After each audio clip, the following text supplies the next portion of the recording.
किधर है भाई सब बेडू लोग? अभी तक सिर्फ 5 ही लोग ज्वाइन हुए हैं। अपन क्लास के बेडू लोग दिखाई नहीं दे रहे अभी तक. Let's move ahead.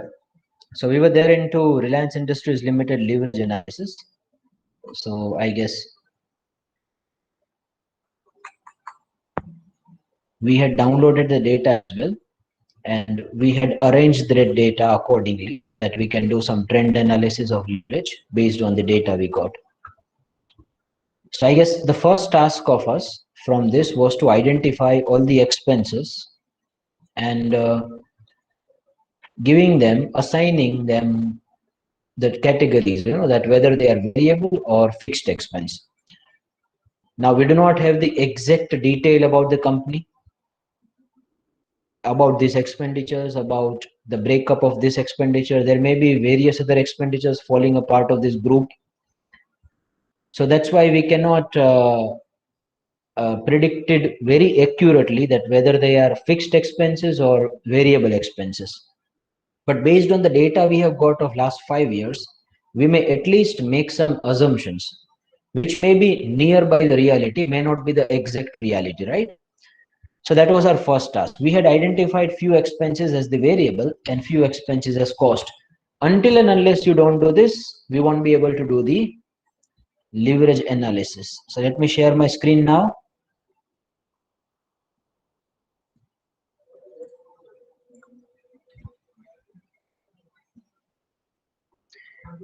ओके, बड़े लोग आ गए, 7 जन है अभी तक. कैसा ना, 7 जन में भी 50% हो जाता है. इन सम ऑफ द क्लासेस आई को 7 जन तो मैं तो शॉक हो जाता हूँ, 7 ही जन. But here we get 50% even if we have 7. Benefits of small classes. एक बार तो एक सब्जेक्ट लिया था, there were only 9 people in that specialization, quantitative finance of MBA MU last semester. So we were like, हम तो एक पूरा Innova में चले जाएंगे, किसी और व्हीकल की जरूरत ही नहीं पड़ेगी. Okay, so we were there into this expenses. We had identified few expenses as variable and few as fixed cost. We were there into depreciation and amortization expense. You look at it, basically there is a very little change happening in that depreciation and amortization expenses as well, which is basically charged on the assets for the wear and tear of the assets. Assets lose its useful life over a period of time. That's why we charge a depreciation. And we have seen that during the 5 years, there hasn't been any major changes happened over there. So I'm just taking it as the fixed cost. Then we have got other expenses, and my friends, other expenses are continuously reducing.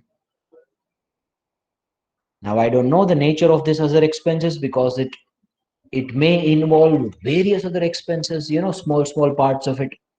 So let me just take it as a variable, because anyway I cannot say that it's fixed in nature, because from 29 to 13, that's continuously reducing. Now that will be an interesting case study, huh? I have come across this point for the very first time. Why the other expenses of Reliance Industries Limited are continuously falling? So what was the nature of that expense earlier? That will be an interesting study. Well, so expenses are done. I guess any other expenses left? Exceptional items not required to be done. Right now, tax is given to us, will not be required. Okay, so we may start with our own format now. And all the years putting together, let me just copy the years over there. 17, 18, 21. इसको control C करके इधर कर देते हैं paste. Now I'll start with the sales, or you may also call it the revenue from operations, because a different terminology is used over here, my friends. Sales, you'll be taking the net sales, so that you won't have to give the effect of all of those incomes and expenses falling a part of the income side. So in income side, there are few excise duties and some customs and such kind of things are removed, and the other incomes is also taken into account, and we have got the total revenue. So let's take the total revenue as the amount of sales. This is purely for the purpose of analysis. As far as the questions of pen paper examinations are concerned, no such ambiguity will be there, obviously. So equal to, some people will be typing it. That will be the greatest disrespect of advanced Excel's faculty. You will start with the sign of equal to and give the link of this. Just copy So, and paste it over here. Yes, please. so when we are considering sales, so we should only consider operating revenue, no? True, we should consider only the operating revenue. I agree with that. But what happens, my friend, is that say ignore the other income, and other income forms a significant portion of your total amount. Now, other income may be incidental to your operations, may not be very much related to your operational income. I don't know what is exact nature of this other income. Now, if this other income is closely related with the operational income of sales, then you may take that as a revenue from operations as well. And that fellow has taken the revenue from operations over here, net, other incomes hasn't been taken over there.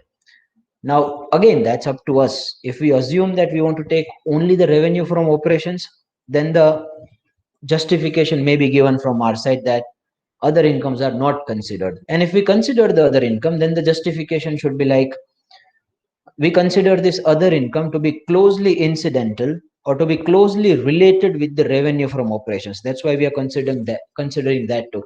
Now, why I'm doing this? Because I don't know the exact nature of this other income. Conceptually, fundamentally, you are absolutely right that only the revenue from operations shall be considered, but I don't know the exact nature of this other income. I hope you are getting my point. In both the ways, you may just give your justification. Plus the taxation amount we calculate, no, that also includes the other income. So when we have the EBT and then we find the tax percentage, so at that time, if you do not include the other income, then you will end up considering the less amount of tax over there. That's why just consider it and give it as a justification. It's not the examination question. It is just one analytical case study we are doing just to see that what are the practical implications of this leverage analysis. Is it clear, Vaishali? Yes, sir. Okay, so let's reduce the variable cost.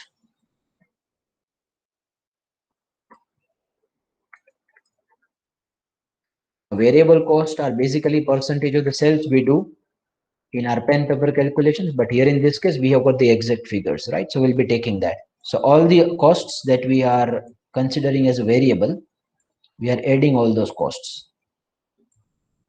So let me just start with the first one.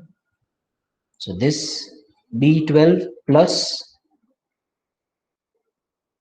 B11, sorry, plus this, that is also considered, changes in inventory is also considered as the variable, plus other expenses are also considered as variables for our calculation purposes. Now once I do enter, I won't have to do it again and again. I'll just copy and paste it to all of the sales.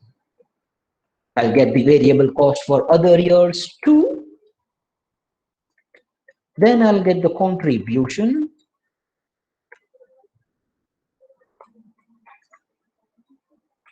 Equal to sales minus variable cost. So sir, this is the contribution we have generated over a period of time. And fixed cost, but excluding the interest and finance cost. So less fixed cost. So equal to, this one is considered as a fixed, plus depreciation is also considered as fixed. I have deliberately not included employee benefit, finance cost, क्योंकि वो तो EBIT के बाद में आता है, Pressing enter. Just copy and paste it down to other sales.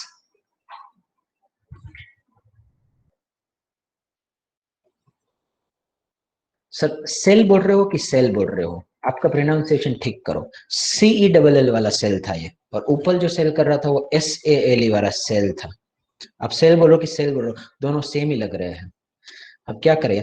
We Gujarati medium students have seriously so much of trouble in this pronunciation, you know. और some grammar nazis are such like, उनको तो थोड़ा सा भी बोल दो ना अलग से तो डांटने लगते हैं. बोलो पता नहीं क्या इनको क्या हो जाता है. मैं बोला तुझे समझ में आ गया ना यार, तो फिर तो क्यों इतना दिमाग पे ले रहा है? मैं क्या बोलना चाहता था, यू गॉट इट. बट नहीं, उनको है ना, ऐसा नहीं होता, सी होता है. Okay fine. So we get EBIT equal to contribution minus fixed cost. Control C and paste it to other cells. May we have a confirmation from students that all of you are there with me till now? कहीं पे भी कोई थोड़ा सा पीछे रह गया है तो बता दीजिए बेटा. Sir, what is EBIT? Can you tell again? Earning before interest and tax. Okay, sir.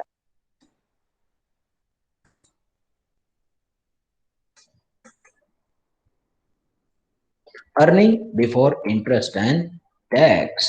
Now we'll reduce the interest. So sir, interest amount will basically be the finance cost. So starting with the sign of equal to from the first cell, and select the finance cost of the first year, 2723. Now finance cost is basically the interest, don't worry. So pressing enter and copy and paste it to other cells. So we get the interest amount for all this number of years. So we get EBT. Now before anyone asks me what is this EBT, let me tell you, this is earning before tax equal to EBIT minus interest. I must tell you, my friends, I have been repeatedly saying that we don't know the exact nature of expenses. We haven't studied the financial statements of the Reliance in such a great detail, and we do not have the enough information as well. So some assumptions we are bound to take, but it is at least pretty much closely related with the reality. There is not major deviation we may find from this, you know, when it comes to a reality, but some assumptions we'll have to take because we don't have the exact info. Copy and paste it to all of the cells. Now my friend, let me tell you that leverage is continuously increasing. Leverage is continuously increasing. Reliance is becoming more and more risky. Its finance cost is increasing disproportionately as compared to its sales. During like last 5 years, the sales amount growth is just been 10,000 crores, but in comparison to that, the interest is increased by many folds. You may just check it out. We'll see that. Anyway, let's move ahead. Now up to EBIT only we require. No, we'll be able to find all the leverages from now. So first leverage is the operating.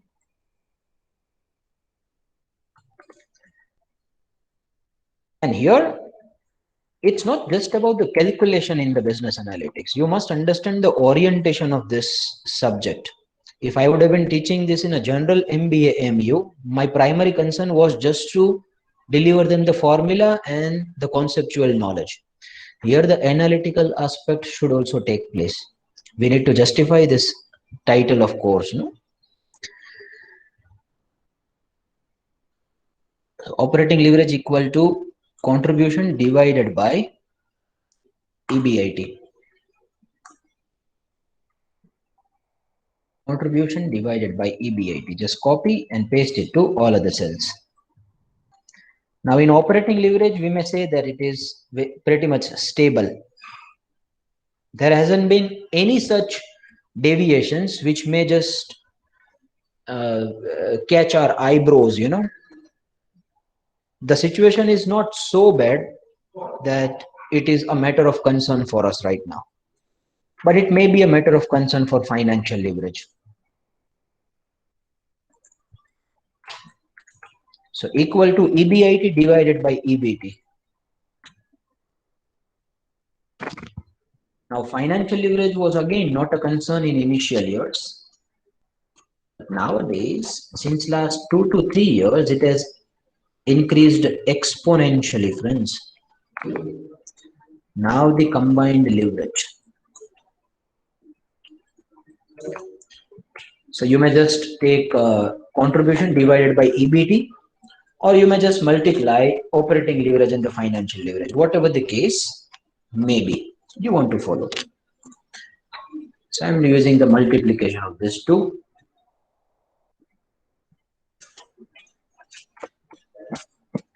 Now let me, once it is done, you will just confirm it to me that you are there with me till now.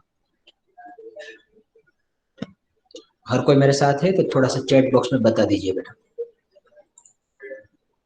Received it from Miss Melly, Miss Himali, others, Mr. Deepesh as well. Nice to see that.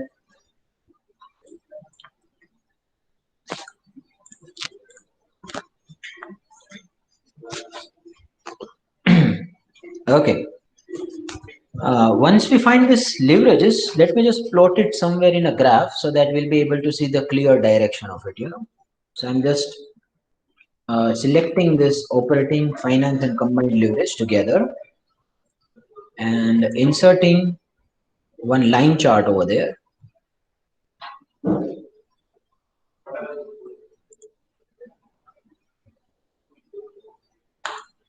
Okay.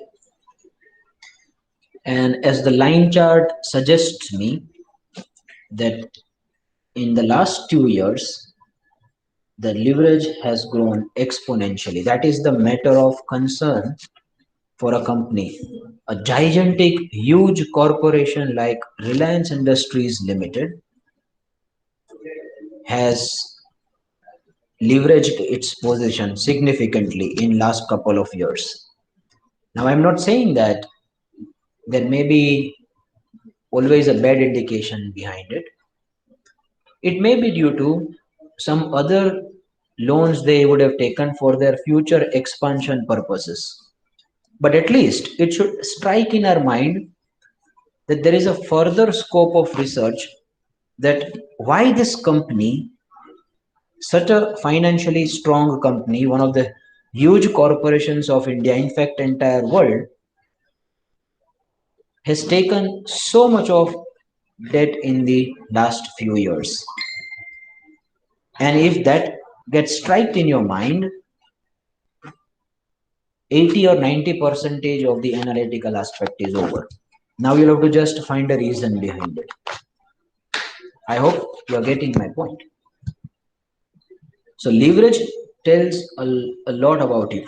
And why I firmly believe in the trend analysis is because, see, in finance, we generally say that one time it may be, you know, a mistake. 2 times it may be a coincidence. But if it happens for 3 times, it becomes a pattern.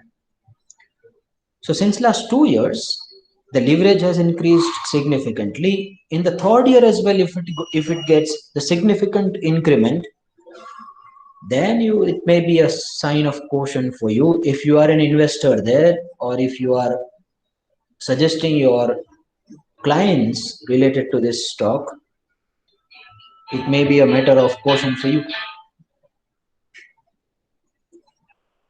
I hope you are getting it. Now let me just give you one more task. You people will be doing it by using some tools of advanced Excel.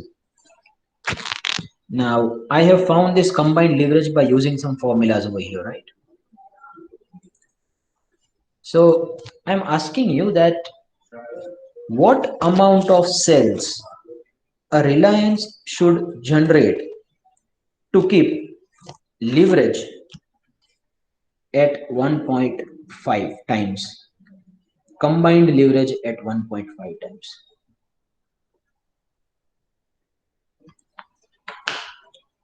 Please get my question properly. ये क्या हो गया, blackout हो गया? हाँ, अब दिखाई दे रहा है वापस। भैया एक्सेल थोड़ा सा गांजा वांजा पी के एकदम हाई हो गया, आई डोंट नो व्हाई। ये क्या हो गया है इसको?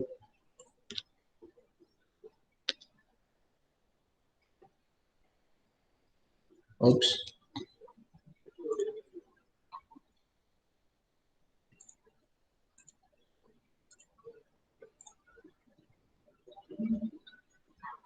Just give me 1 minute, there is some technical issue.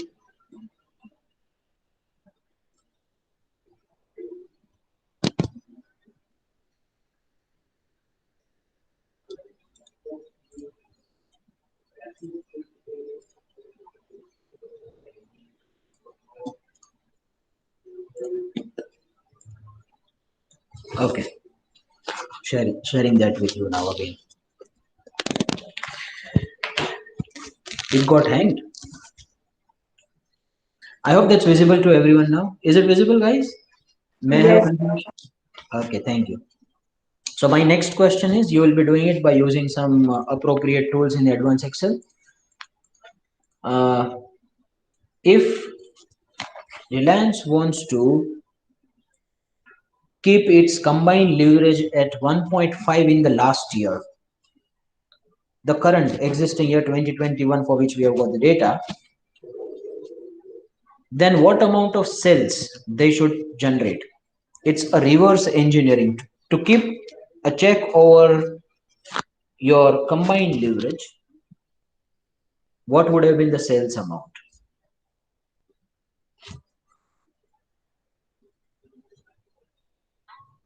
Can someone tell me what can be used to do this? If you can recall some functions we had done in the Excel. Anyone?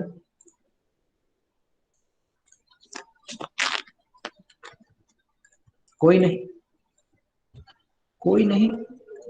अरे भैया कोई नहीं? Okay, there is one function called goal seek to do this. So let's go to the data. Everyone will go do it along with me. Then you will go to what if analysis, and in what if analysis you have got one function called goal seek. This function is used generally when you want to do a reverse engineering. You have some specified goal, and based on that you want to make some changes in the variables. So just click on the goal seek function, set cell. That is the first argument. Let me use the magnifier so you get it in better way.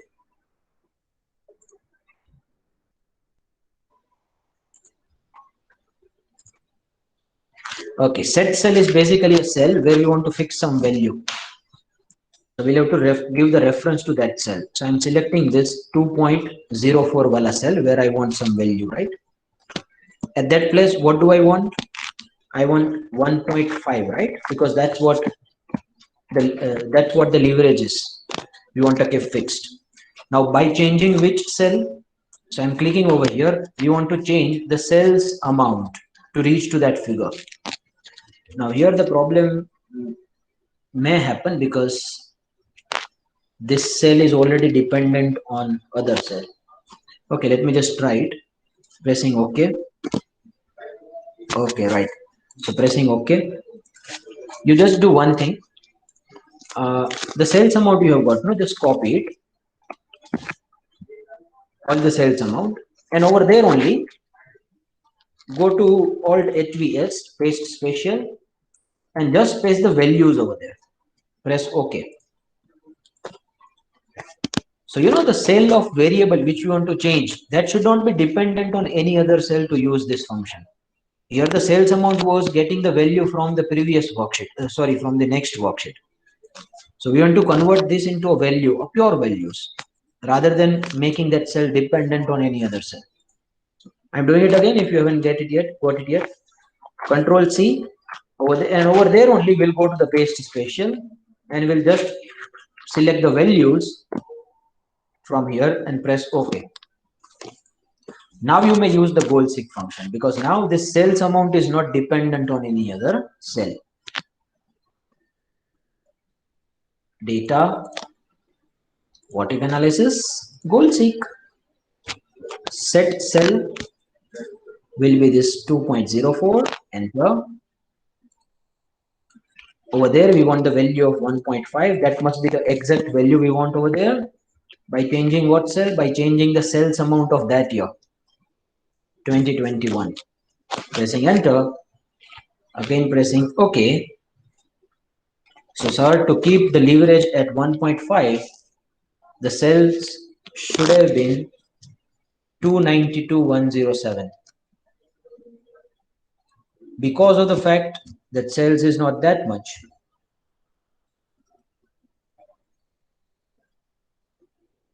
the leverage has increased by manifold, you know. I hope everyone has got it. With the same level of variable expense, we may assume, with the same level of variable expense of 2 lakhs, there would have been at least a sales of 2,92,000. Then only the leverage would have been kept under 1.5.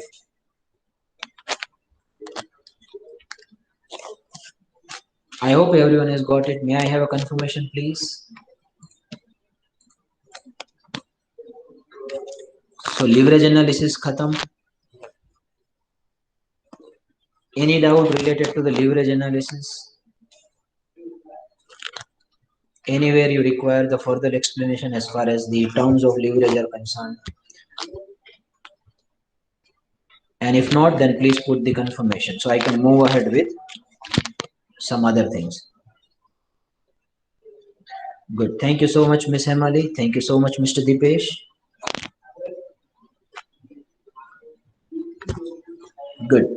For practice, I have put some other sums as well in your practical material. You may practice it further. Okay, so that was all about the leverage analysis. Now, how this leverage analysis helps you in making your capital structure. So see, your capital structure contains the debt as well as the equity, right?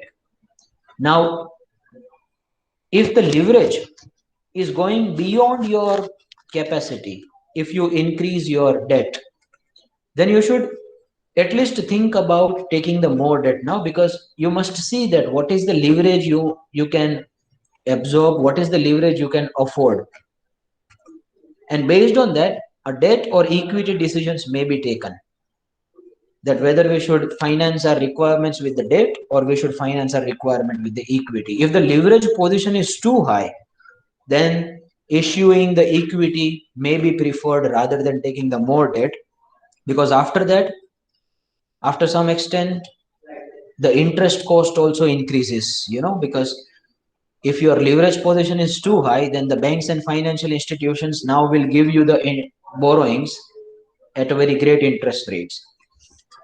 So it's always advisable to go with the equity when the leverage is too high. So that may be used for framing our capital structure.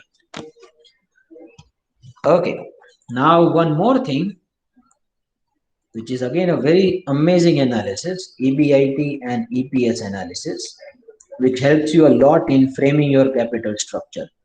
In fact, in whatever the things we have done till now, this analysis will be extremely useful to you, much more than any other techniques we have seen till now. That is EBIT and EPS analysis. Now, EBIT you people are aware about. You are aware about the entire format. You know, let me just take you to that format again.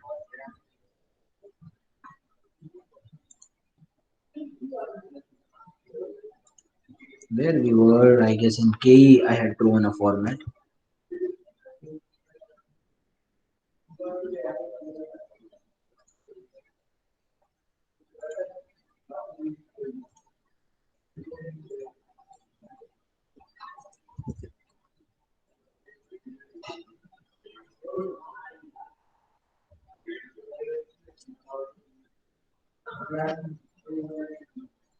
Anyway, I'm unable to find it. But this format is basically you reduce the variable cost from the sales. Let me just do it again.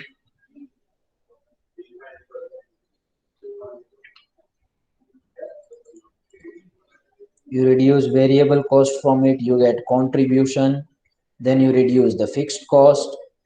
So you get the EBIT, earning before interest and tax, then you reduce the interest, you get EBT, then you reduce tax, you get earning after tax or profit after tax, whatever the case it may be. Then you pay the amount of dividend to preference capital. So you get the earning for equity. I told you that this format is going to be extremely useful in various other analysis, right? So it will again come into picture now. And you divide that by number of equity shares, then you get EPS, earning per share. Now, my friends, EPS is a very, very important indicator for the analytical purposes. If you are an investment banker and someone comes to you for valuation of their shares, you know this companies which are coming up with the IPOs, they want to value their shares, that at what amount they should issue the shares in public at large. So they come to the investment bankers, and investment bankers do the proper financial statement analysis. Future, they try to predict and prospect the future earnings, and based on that they find a value of the share. There are various valuation models for that too. You will see one of the subjects in finance domain related to the valuation as well in the upcoming semesters. Now at that time, while doing the valuation of the shares, EPS performs a very pivotal role. Based on EPS, the investment banker will do the valuation. EPS will be taken into account at the various levels. If I give you one very simple example of that, there is one ratio called PE ratio. PE ratio, just give me 1 second. PE ratio. Now that PE ratio stands for the market price of the share divided by the EPS. Try to understand this PE ratio well. Now say if the market price is 200 and the EPS is 10, then the PE ratio will be 20 times. That means your market price is 20 times of your EPS, earning per share. Then let me give you one example where the market price of the company is 300 but the EPS is just 10. So their PE ratio is 30 times. Now let's just put your thoughts on it. If you have got two alternatives, one company having the market price of 200, another company's share facing the market price of 300, and both are having the earning per share of just 10, which one will you prefer to invest? May I have the interaction, please? Try to put your logic. Don't worry. Whatever the answer you gave are well accepted, and you are allowed to do the mistakes in my class. अपन को ऐसा नहीं यार mistake कैसे कर ली, मैं इनको जज कर लिया, ऐसा नहीं है भैया. मेरे को मालूम है मिस्टेक कर करके भी बच्चे बहुत शाणे होते हैं, तो मैं जज करने वालों में से नहीं हूँ. Tell me which one you will select.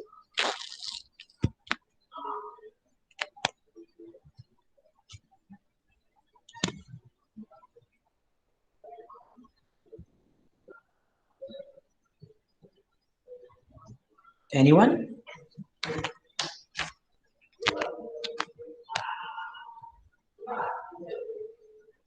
Mr. Jaydev is saying 200. Oh, Jaydev is over here. I thought he is not there. Why 200? What's the reason behind it? So cheap valuation. Cheap valuation, right? Now let's try to understand it logically. say for earning per share of 10 rupees, for one share you give 200 and for another share you give 300 if you invest in that stock right now. So which one you will prefer? To earn the same amount of 10 rupee per share, you give 200 rupees, that will be preferred. Right now we are ignoring any other factors, other expansion prospects and the future potential of the company, the governance, management. We are ignoring all those things right now. Just on the face value, we see that one is traded at times of its EPS, another one is traded at 30 times of its EPS. Now, higher the EPS, lower will be the PE ratio, as simple as that, because if the denominator increases, lower will be the ratio. And lower the ratio, better it is for a company, because investors will get attracted more towards that. Once the PE ratio increases after certain extent, then the market price fall is inevitable. Now, this is the PE ratio of one company. If I give you the n number of examples, if you calculate the average PE ratio of the entire Nifty, which contains the top 50 companies of India in terms of its market capitalization, the average PE ratio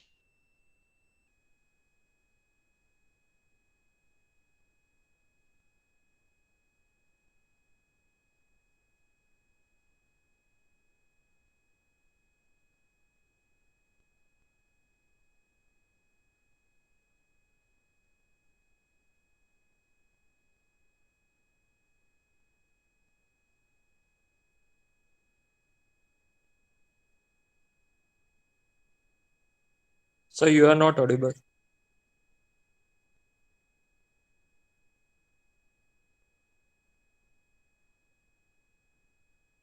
investing into equity stocks, hell, like anything.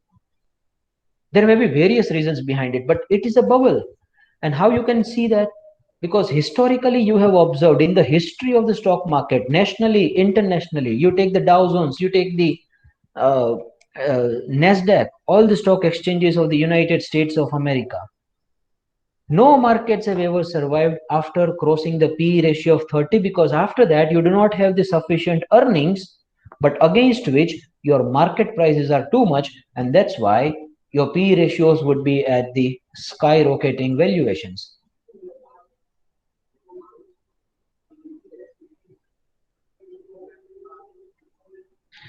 What I'm trying to say is that the ultimate purpose of the company should be to increase the EPS, so that ultimate effect of this will be on the market price. Say if your market price remains stable, earlier your market price was 200, so PE multiple is coming 20 times. Now your market price is remaining stable, but your EPS has increased from 10 rupees to 20 rupees earning per share. So your P multiple has reached to 10. Now investors are rational enough to identify these opportunities. They will not miss this opportunity. They know that this company is right now undervalued. At 20 P multiple as well, the market price was 200, and at 10 multiple as well, the market price is just 200. So it deserves some increment now. More investors will look forward for this stock. So it will again get some good valuations, at which say the prices gets increased to 300, 400. So ultimate objective of the financial management, if we were looking at it, that it is the wealth maximization of the shareholders. You try to increase their wealth by increasing the market value of their stock. So in order to achieve the greater market valuation of the stock, the first thing that the company should do is to increase their earning per share. And if the earning per share is under a control and it's a very nice, then obviously the market prices will also be very nice. So that's why you should also select that capital structure which gives you the highest EPS. Now to convey this point, मैंने ये राम कहानी की. So you should select that capital structure which increases your EPS, which gives you the maximum amount of EPS. Now, this entire EBIT and EPS analysis is based on increment of this EPS. You want to get the highest EPS from all the alternatives. That's why you're doing it. I hope you're getting my point now. Is it clear? So your ultimate objective while preparing the capital structure of the company is to increase your EPS. So let's go to some questions now. Just give me a 1 second. Just give me a 1 second.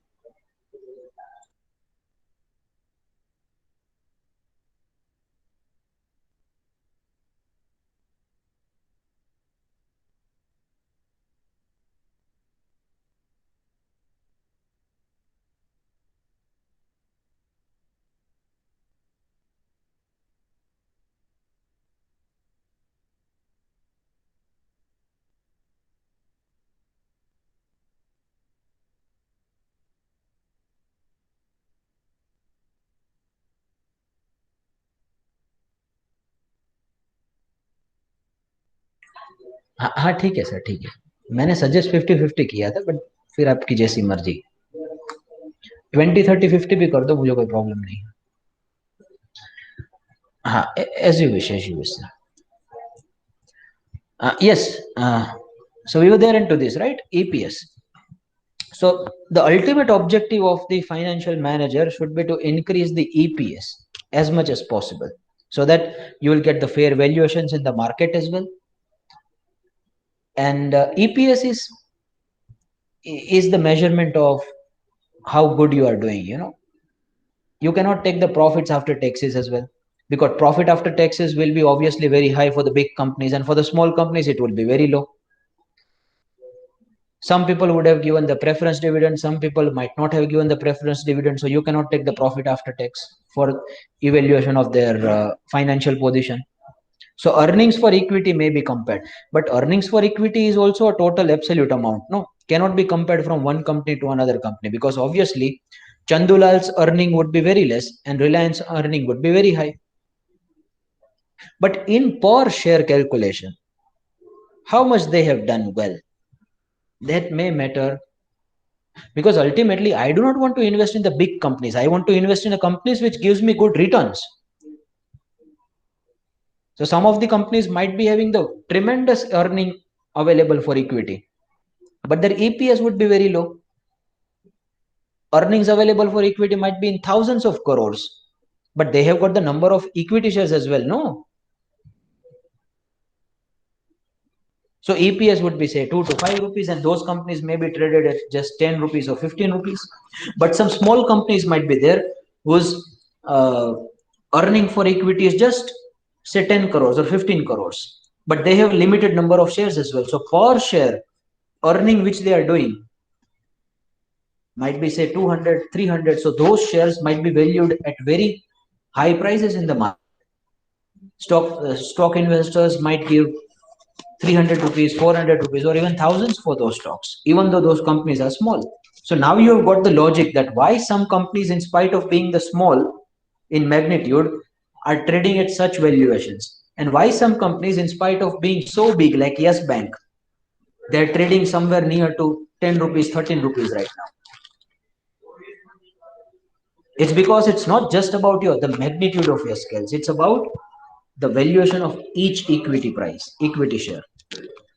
So based on this, our next session will take into account the EBIT EPS analysis. I'm not taking you to that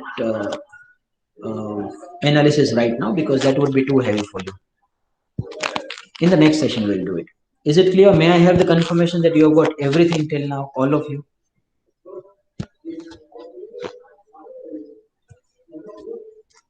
कुछ भी ऐसी चीज हो जहां पे मुझे ज्यादा explain करने की जरूरत है? Received the confirmation from Mr. Jaydev. Others?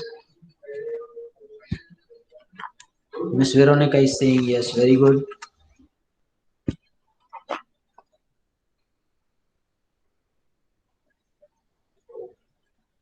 Good. The point to be noted from this discussion is that the ultimate purpose while doing the capital structure planning for you should be to increase your EPS. Why EPS? I have stated various reasons behind it. And by using this, how can we make an optimum capital structure to increase our EPS? That we'll discuss in the next session by using some analytical tools. Good. So that's it from my side. Please put your enrollment number as a mark of your attendance. We'll do it in the next session. Take care.